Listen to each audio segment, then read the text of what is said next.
को सुनने का धैर्य रखे तो बहुत सारी चीजें उजागर हो सकती हैं। You are not India, for India is not corrupt. India believes in merit and not dynasty. And today of all the days, people like you need to remember what was told to the British: quit India, corruption quit India, dynasty quit India. Merit now finds place in India. अध्यक्ष महोदय, सबसे पहले आपकी पीठ पर, आपके आसन पर जिस प्रकार का आक्रामक बर्ताव आज देखा गया, उसका मैं खंडन करती हूं। पहली बार राष्ट्र के इतिहास में भारत मां की हत्या की बात की और कांग्रेस पार्टी यहां पर तालियां बजाती रही। जो भारत की हत्या की बात पर कांग्रेस पार्टी ने ताली पीटी आज इस सदन में, इस बात का संकेत पूरे देश को दिया कि मन में गद्दारी किसकी है। मैं आज हिंदुस्तानी होने के नाते कहती हूं, मणिपुर खंडित नहीं है, विभाजित नहीं है, मेरे देश का अंग है। मैं इनसे पूछती हूं, इन्हीं के अलायंस के एक सदस्य बैठे हैं जिन्होंने तमिलनाडु में कहा कि भारत का मतलब मात्र उत्तर भारत। अगर हिम्मत हो राहुल गांधी में तो आकर भारत के ऊपर इस प्रकार का कटाक्ष करने वाले डीएमके के अपने साथी का खंडन करके बताएं। कांग्रेस पार्टी के एक नेता ने कश्मीर में रेफरेंडम की बात की। अगर हिम्मत है गांधी खानदान में तो इस सदन में और इस देश को बताए कि कश्मीर को देश से हटाने की साजिश में कांग्रेस के उस नेता का वक्तव्य क्यों है। You are not India because you define corruption in India. You are not India because you define incompetence. You are not India. एक मिनट, माननीय सदस्य, ये तरीका ठीक नहीं है। सदन में नारेबाजी करना तरीका ठीक नहीं है। प्लीज माननीय सदस्य बैठिए, उनको अपनी बात कहने दीजिए। आपने अपनी बात कही है, यह तरीका ठीक नहीं है। नो गलत तरीका है आपका, नो गलत तरीका है आपका। स्मृति जी, पुनः कहती हूँ अध्यक्ष महोदय, शायद अपने ही कोलाहल में सुन न पाए हो। मणिपुर हमारे देश का अभिन्न अंग है, खंडित न था, न है, न कभी होगा। इनके यूपीए के अलायंस के एक नेता ने तमिलनाडु में एक वक्तव्य दिया है। पुनः कहती हूं कि भारत का मतलब मात्र उत्तर भारत। मैं आज गांधी खानदान से, कांग्रेस पार्टी से पूछना चाहती हूं, क्या भारत केवल उत्तर भारत है? अगर दम है तो अपने पार्टनर को मुंह तोड़ जवाब दे, अगर हिंदुस्तान में आस्था रखते हैं। कांग्रेस के एक नेता ने अध्यक्ष महोदय कोर्ट में जाकर वक्तव्य दे दिया कि कश्मीर में रेफरेंडम की तलाशना चाहिए संभावना। मैं आज कांग्रेस पार्टी से पूछना चाहती हूं, क्या उनके आदेश अनुसार ये वक्तव्य कि कश्मीर का खंडन हो, भारत विभाजित हो, क्या ये कांग्रेस के नेतृत्व के आदेश के अनुसार है? अध्यक्ष महोदय, पुनः कहती हूं, हमारे राष्ट्र के संसदीय इतिहास में आज तक भारत मां की हत्या की बात करने वाले कभी भी बैठकर मेज नहीं थपथपाते। कांग्रेसियों ने बैठकर मां की हत्या के लिए मेज थपथपाई है। ये बात करते हैं इंसाफ की, ये चेहरा धूमिल है। ये चेहरा धूमिल है। मैं बताऊं किसका चेहरा है, मैं बताऊं किसका चेहरा है अध्यक्ष महोदय। ये चेहरा है गिरिजा टिक्कू का। सुन लीजिए पंडितों की दास्तान आप भी। गिरिजा टिक्कू का ये चित्र है। 90 के दशक में एक महिला यूनिवर्सिटी में अपना पेचेक लेने जाती है। सारी बातें करूं, अपना पेचेक लेने जाती है, बस से घर लौटने का प्रयास करती है। उसको 5 मर्द बस से खींचकर टैक्सी में ले जाते हैं, बलात्कार करते हैं और फिर आरी से उसका बदन काट देते हैं। जब गिरिजा टिक्कू के जीवन पर एक फिल्म में एक प्रति आया, मैं आज कहना चाहती हूं कि कांग्रेस के कुछ प्रवक्ताओं ने उसको प्रोपेगेंडा कहा। सरला भट्ट, आप नहीं चाहते कश्मीरी पंडितों की दास्तान कहीं सुनाई जाए, आप नहीं चाहते वो आइडेंटिफाई हो एज विक्टिम्स। सरला भट्ट मेडिकल स्टाफ थी। 90 के दशक में उसको उसके इंस्टीट्यूट से अगवा करके गैंग रेप किया गया और सड़क के किनारे रखा गया। आज मैं पूछना चाहती हूं कि एक तरफ इनकी अलायंस के लोग हिंदुस्तान को विभाजित करने की बात करते हैं, ये आज अपने आप को इंसाफ के पुजारी बताते हैं, लेकिन मुझे बताइए गिरिजा टिक्कू, सरला भट्ट को कब इंसाफ मिलेगा? हर गली हर मोहल्ले में एक स्लोगन गूंजता था पंडितों के बीच, रलियू सलियू गली। पुनः कहती हूँ, रलियू सलियू गलियू। आप चिल्लाना बंद करें, समझे पहले। रलियू सलियू गलियू।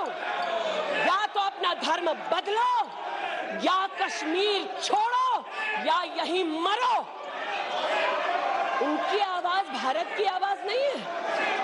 उनकी आवाज को आपने कभी नहीं सुना। मैं आज कहती हूं, इन्होंने कहा अश्रु बहाए, भ्रमण किया 84 के दौरान में। मुझ जैसे कई लोग देश की राजधानी में थे और किसी का वक्तव्य ना सुने अध्यक्ष जी। एक पत्रकार है प्रणय गुप्ता, उन्होंने लिखा कि सिख बच्चों को कैस्ट्रेट करके उनके अंगों को उनकी मां के मुंह में ठूसा गया। आज बोलती हूं, त्रिलोकपुरी में 30 औरतों को इकट्ठा करके चीला गांव में ले जाकर उनका बलात्कार किया। सुल्तानपुरी में एक महिला ने एफिडेविट दी है, मेरे हस्बैंड को मार दिया, बेटी को शादी से एक रात पहले उठाकर ले गए और उसका बलात्कार किया। एक 45 साल की मां ने कहा सिख दंगों के दौरान कि ना सिर्फ मेरे पति को मारा, ना सिर्फ मुझे गैंगरेप किया, बल्कि मेरे सामने मेरे बेटे पर केरोसिन छिड़ककर उसको आग लगा दी गई। और आज ये भारत की बात करते हैं। कहते हैं कि कश्मीर से कन्याकुमारी तक 130 दिन चल रहे थे। मैं जोड़ों के दर्द पर भाषण नहीं दूंगी अध्यक्ष महोदय, लेकिन इतना जरूर कहूंगी कि जिन वादियों को हिंदुस्तान ने खून से सना देखा है, जिन वादियों में गोलियों की आवाजें हर दिन सुनाई देती थी, जब ये उन वादियों में गए तो जैसे कश्मीरी कहते हैं शीन जंग कर रहे थे, बर्फ के गोलों के साथ अपने के किसी परिजन के साथ खेल रहे थे। अध्यक्ष महोदय, ये तब संभव हुआ जब प्रधानमंत्री मोदी ने धारा 370 हटाई। आज इस सदन में उल्लेख हुआ है कि ये गए हैं, I have been to Manipur, you might have not been. आज इस सदन में उल्लेख हुआ है कि ये यात्रा में गए और यात्रा में क्या आश्वासन दिया कि अगर इनका बस चले तो धारा 370 ये पुनः स्थापित कर दे। धारा 370 की वजह से कश्मीर की बेटियों को दहेज के लिए अगर प्रताड़ित किया जाता था तो वहां की बेटियों के पास कानून का सहारा नहीं था, क्योंकि इन्होंने धारा 370 लगाई। कश्मीर में अगर बेटियां प्रदेश के बाहर ब्याही जाती थी तो उनके पैतृक संपत्ति पर उनका अधिकार समाप्त हो जाता था, क्योंकि इन्होंने धारा 370 लगाई। कश्मीर में अगर 14 साल से कम उम्र की बच्ची का 18 साल से कम उम्र की बच्ची का ब्याह रचा दिया जाता था तो उसे कानून का संरक्षण नहीं मिलता था, क्योंकि इन्होंने धारा 370 लगाई। आज जो भग गए हैं सदन से उनसे कहना चाहती हूं कि इस देश में न धारा 370 लौटेगी, इस देश में कभी भी पंडितों को रलिव सलिव गलिव का धमकी कोई देने वाले बचेगा नहीं। आज कई यहाँ पर बहनें उपस्थित हैं जो वहां से अपनी आक्रोश को और राहुल जी के प्रति समर्थन को व्यक्त कर रही हैं। 84 के दंगों का विवरण सुनकर, गिरिजा टिक्कू का विवरण सुनकर, और मैंने स्वयं अध्यक्ष जी मणिपुर के मुख्यमंत्री से बात कर त्वरित रूप से वहां पर लोग पकड़े जाएं, ना सिर्फ इसका वहां पर निवेदन किया बल्कि वो लोग पकड़े गए। सीबीआई की इंक्वायरी जारी है। लेकिन जो आज यहाँ बैठे हैं, मैंने उनसे पूछना, राजस्थान गए और राजस्थान में क्या हुआ महोदय? गिरिजा टिक्कू को तो 90 के दशक में आरी से काट दिया गया था। भीलवाड़ा में 14 साल की लड़की के साथ सामूहिक बलात्कार होता है। इस सदन से 2 महिला एमपीज उस परिवार से मिलती हैं। बच्ची जब जिंदा थी गैंगरेप के बाद महोदय, उसे काटा जाता है, फिर उसे भट्टी में डाल दिया जाता है। ये इन महिला सांसदों का वक्तव्य है कि जिस बच्ची को 14 साल की उम्र में जब जीवित थी गैंगरेप के बाद भीलवाड़ा राजस्थान में काटा गया, जलाने के लिए फेंका गया, उसका मात्र एक हाथ भट्टी के बाहर छूट गया था। मैं आज पूछना चाहती हूं अध्यक्ष महोदय, ये आज जो जोर जोर से चिल्ला रहे हैं, न्याय की गुहार इन्होंने तब नहीं लगाई जब 60 साल की एक महिला का पश्चिम बंगाल में उसकी नाती के सामने गैंगरेप हुआ। कोर्ट में केस लंबित है, इनका दिल नहीं दहला और पूछ रहे थे कि मणिपुर के बारे में आप नॉर्थ ईस्ट के बारे में नहीं जानते। जिन्होंने प्रस्तावना की उनसे कहती हूँ, नल्ली का मैसेकर हुआ, 5 मिनट के लिए कांग्रेस की एक नेत्री गई, लेकिन इनका क्या रुख था तब। 2012 में तरुण गोगोई जी ने स्वयं वक्तव्य दिया है कि दंगे हो रहे हैं, लेकिन कांग्रेस की केंद्र की सरकार ना ट्रूप्स दे रही है ना इंटेलिजेंस दे रही है। कोकराझार की बात करते हैं कि मेरा वक्तव्य नहीं है, तब के कांग्रेस के मुख्यमंत्री तरुण गोगोई का वक्तव्य है। कोकराझार में हिंसा होती है, धुबड़ी में 3 महीने कर्फ्यू रहता। आज महोदय जो लोकतंत्र की दुहाई दे चुके हैं, हम बार बार इस सदन में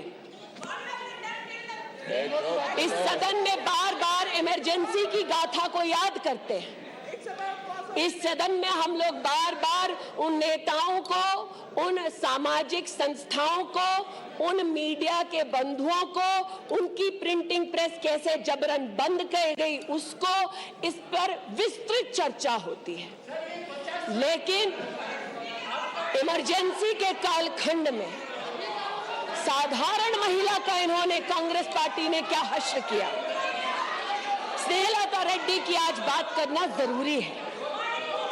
बेंगलुरु की जेल में बंद किया गया और इसलिए बंद किया गया क्योंकि वो सोशलिस्ट थी, भाजपाई नहीं थी, सोशलिस्ट थी। और जब बंद किया 2 मई 1976 को, तब उन्होंने अपनी प्रिजनर्स डायरी में लिखा, और मैं कोट कर रही हूं, जो पब्लिकली अवेलेबल है। As a woman comes in, she is stripped naked in front of everyone else. When a human being is sentenced, is the punishment not enough? Must the human body be degraded and humiliated? ये स्नेहलता रेड्डी के शब्द है जो उन्होंने emergency के कालखंड में jail में लिखे, अपनी अचीवमेंट्स को बताते हुए।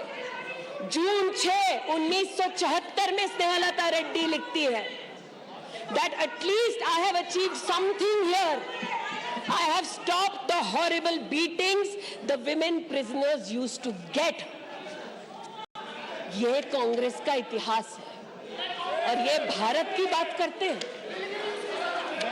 अस्थमा की पेशेंट थी ये महिला, जेपी जी को तो डायलिसिस ना करने दिया, अस्थमा की इस पेशेंट को दवा नहीं लेने दी। वो 2 बार एस्थमेटिक कोमा में गई और एस्थमेटिक कोमा में जाते जाते जब उनकी हालत बिगड़ी तो पैरोल पर उनको 15 जनवरी 77 में छोड़ा। चार्जशीट में इस औरत का नाम नहीं था और 5 दिन बाद उनका देहांत हो गया।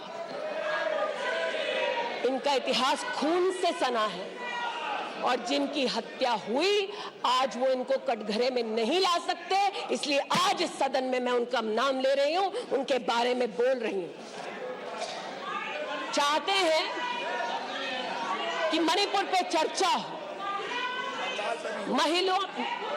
मणिपुर पे चर्चा करने के लिए बार बार पार्लियामेंट्री अफेयर्स मंत्री ने गुहार लगाई, बार बार देश के गृह मंत्री ने कहा, हमारे श्रद्धेय राजनाथ जी ने भी कहा कि आप मणिपुर पे सदन पर चर्चा कीजिए, हम चर्चा के लिए तैयार हैं। भागे ये, हम नहीं,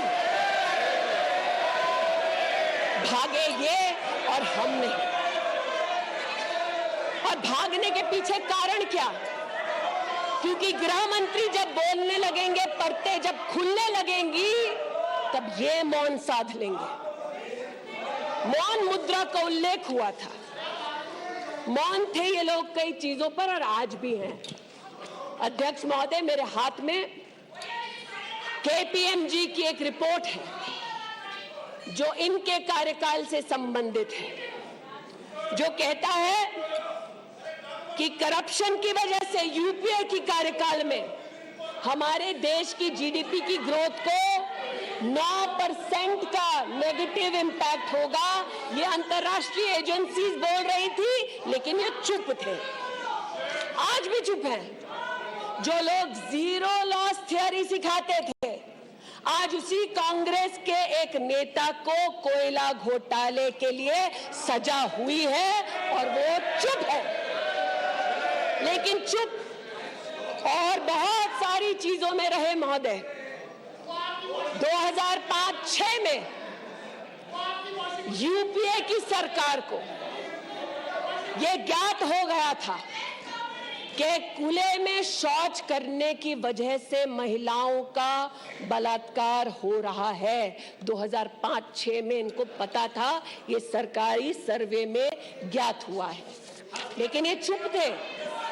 2010 में वर्ल्ड बैंक की रिपोर्ट ने कहा, इनकी तब सरकार थी, कि स्वच्छता ना होने की वजह से देश की जीडीपी पर 6.4 का नेगेटिव इंपैक्ट है। ये चुप रहे। महिला का बलात्कार खुले में शौच में हो रहा था, इनको पता था, ये चुप रहे। 2014 तक देश में केवल 39% आबादी को इन्होंने टॉयलेट की व्यवस्था सुनिश्चित करके दी। 2019 तक 100% कवरेज हुआ। 110 मिलियन टॉयलेट। ये हंसते हैं इस पे अध्यक्ष जी।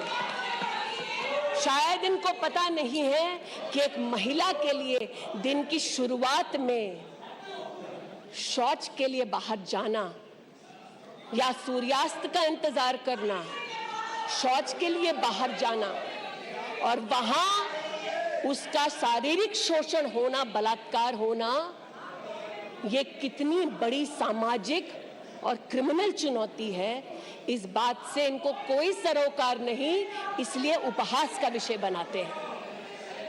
आज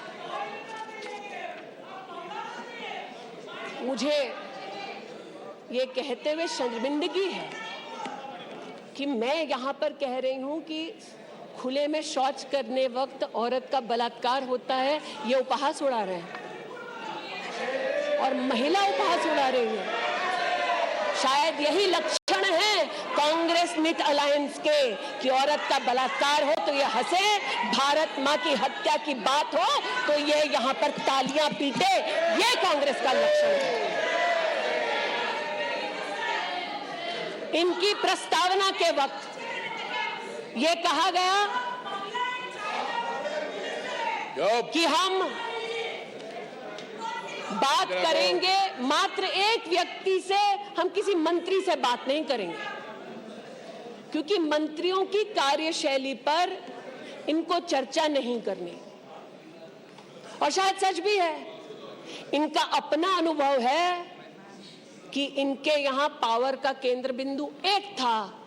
यहां पर फर्क यह है कि हम सब कलेक्टिव रिस्पॉन्सिबिलिटी के भागीदार हैं।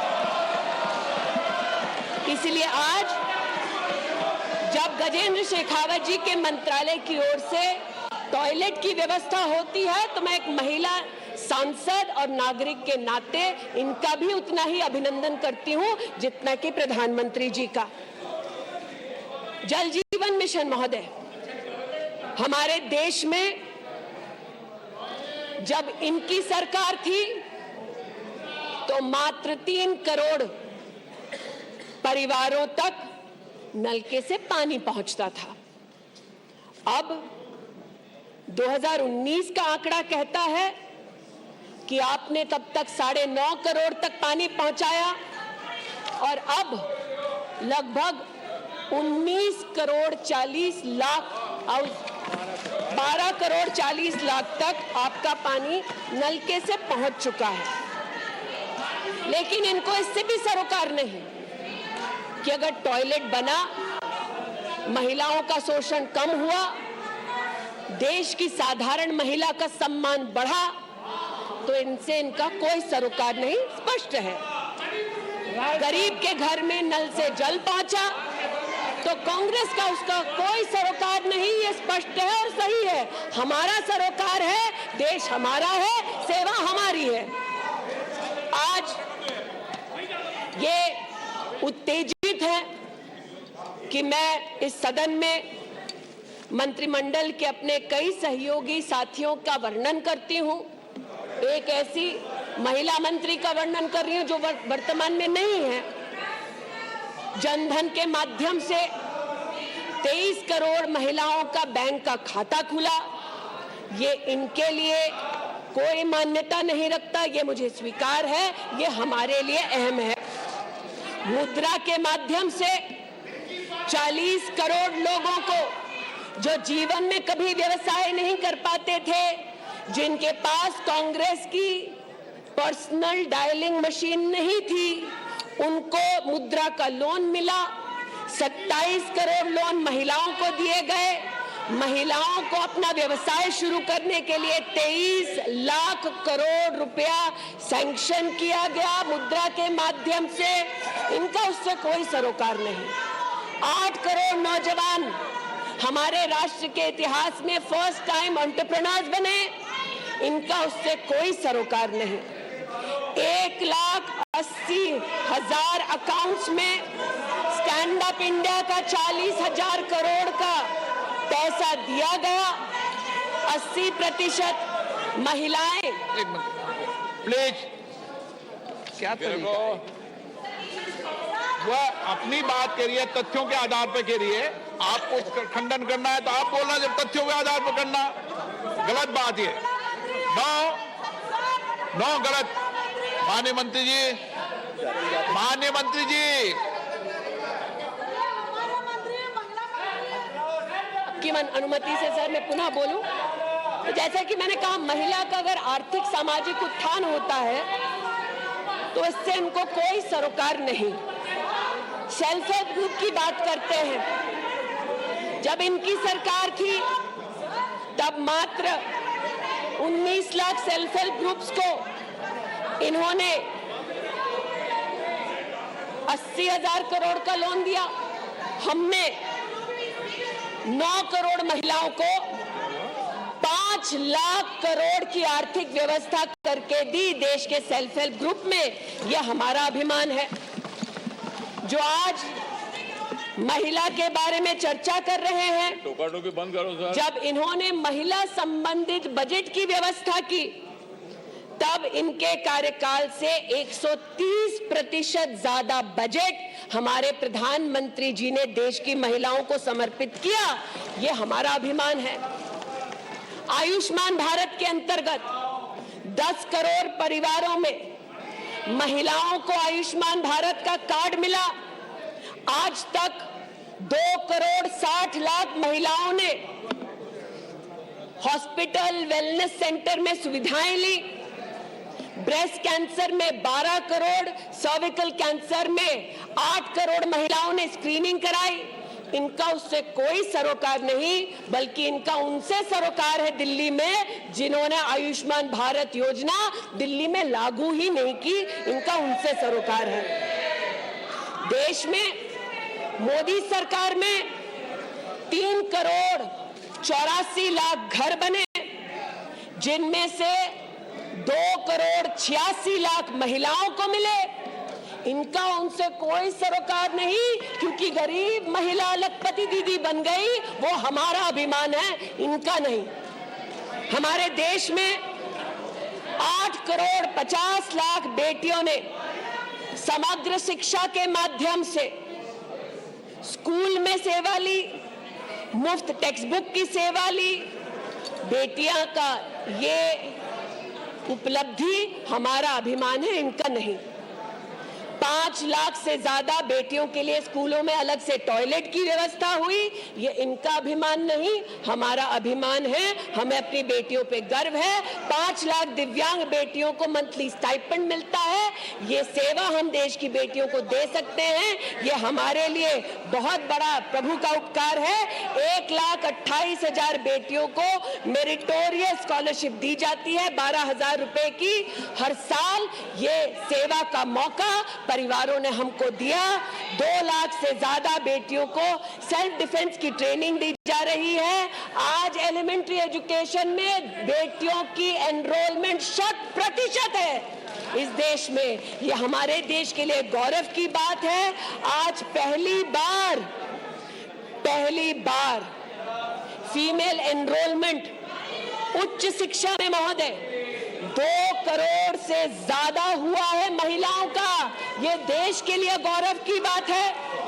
आज दलित बेटियों का एनरोलमेंट बढ़ा है 38%। दलित बेटियों का उल्लेख करती हूँ, ये चिल्लाते हैं इनको दलित बेटियों से सरोकार नहीं, हमको है। ये हमारे लिए गर्व की बात है। आदिवासी बच्चे, लड़कियां 63% उनका एनरोलमेंट बढ़ा महोदय। आदिवासी बच्चों के साथ इनका कोई सरोकार नहीं। आदिवासी बेटियों ने हमारे प्रधानमंत्री को सेवा का मौका दिया। ये हमारे लिए प्रभु की असीम कृपा है। नॉर्थ ईस्ट की बात करते हैं तो महिला ने नॉर्थ ईस्ट में 34% की इंक्रीज हुई है इनरोलमेंट में। नॉर्थ ईस्ट के मेरे सभी साथियों को, चाहे वो सदन में कहीं भी बैठे हो, महिलाओं की दृष्टि से मैं अभिनंदन देती हूं। आज हमारे देश में महिला जो पीएचडी करती है। All right, we were listening to Union Minister Smriti Irani responding to Congress's charges on Bharat Mata Ki Hatya and lashing out at Congress on the No Trust tussle day 2. We will be, of course, tracking all the details from the Parliament, but slipping into a short break. We will come right back.